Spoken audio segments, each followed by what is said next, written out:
નમસ્કાર દર્શક મિત્રો, હું છું Mayajar news channel reporter Jayesh Chauhan. Surendranagar જિલ્લામાં બહુમાળી ભવન કચેરી આવેલી છે ને આ બહુમાળી ભવનની કચેરીની અંદર આરટીઓ ઓફિસ આવેલી છે. પણ સુરેન્દ્રનગર જિલ્લામાં જ્યારે ફોર વ્હીલના પાકા લાયસન્સ કાઢવા માટે જ્યારે ઓનલાઈન કરવામાં આવતી હોય છે, ત્યારે લર્નિંગ લાયસન્સ કાઢવા માટેની પણ અરજી થતી હોય છે, ત્યારે જ્યારે ઉપલા લેવલે ઓનલાઈન જે ફોર વ્હીલના લાયસન્સનું બુક નહીં થતું હોવાના કારણે સુરેન્દ્રનગર જિલ્લામાં અંદાજે આશરે 10,000થી વધારે અરજીઓ પેન્ડિંગ છે, જેના કારણે ફોર વ્હીલ વાહન ચાલકોના વાહનના લાયસન્સો પાકા નીકળતા નથી.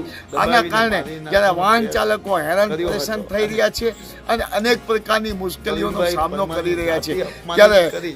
જ્યારે રાજ્ય સરકારની આરટીઓની જે વડી કચેરી દ્વારા જ્યારે સુરેન્દ્રનગર જિલ્લામાં 70% જેટલા લાયસન્સોની ફોર વ્હીલના પાકા લાયસન્સ માટેની અરજીઓ પેન્ડિંગ છે અને આજે એને 1 વર્ષ પૂર્ણ થવા આવ્યું છે. જ્યારે લર્નિંગ લાયસન્સ માટે એની જે રિન્યુ કરવાની તારીખ રિન્યુ કરવાનું હોય છે, તેનું 1 વર્ષની અવધિ હોય છે.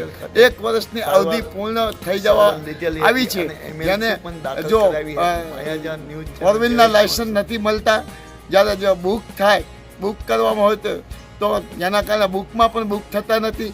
એના કારણે ફોર વ્હીલના વાહન ચાલકોને લાયસન્સ નીકળતા ન હતા. આના કારણે 1 વર્ષથી સુરેન્દ્રનગરની આરટીઓ કચેરીમાં પરિસ્થિતિ આવી સર્જાણી છે.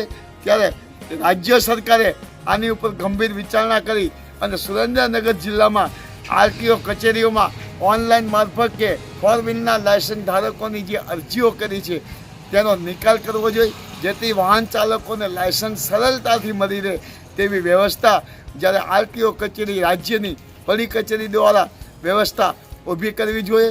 જ્યારે વાહન ચાલકો પાસે જ્યારે ફોર વ્હીલના લાયસન્સો કાઢવાના હોય છે અને લાયસન્સો ન હોવાના કારણે ઘણીવાર ગંભીર ભયંકર અકસ્માતો અકસ્માત સર્જાતા હોય છે. તેના કારણે અનેક પ્રકારની મુશ્કેલીઓનો સામનો પણ કરવો પડતો હોય છે. માયાજાર ન્યૂઝ, જયેશ ચૌહાણ, સુરેન્દ્રનગર.